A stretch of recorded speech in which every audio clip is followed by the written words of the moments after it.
যায়। অতি প্রাচীনকাল থেকেই সনাতন এক পদ্ধতিতে জাপ পোকার আক্রমণ থেকে গাছকে বাঁচানোর চেষ্টা করে আসছে সাধারণ মানুষ, তা হচ্ছে ছাই।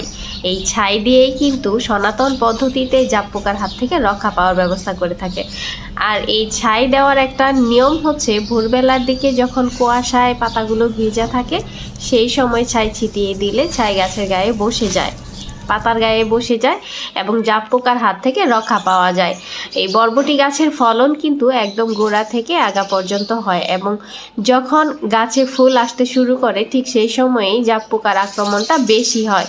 মূলত বরবটি গাছের বয়স যখন 2 থেকে 3 সপ্তাহ হয় ঠিক সেই সময় থেকে জাপ পোকার আক্রমণ দেখা দেয়। তো এইভাবে ছাই যদি প্রতি সপ্তাহে একবার করে ছিটিয়ে দেওয়া যায় তাহলে জাপ পোকার আক্রমণ থেকে কিছুটা রক্ষা পাওয়া সম্ভব।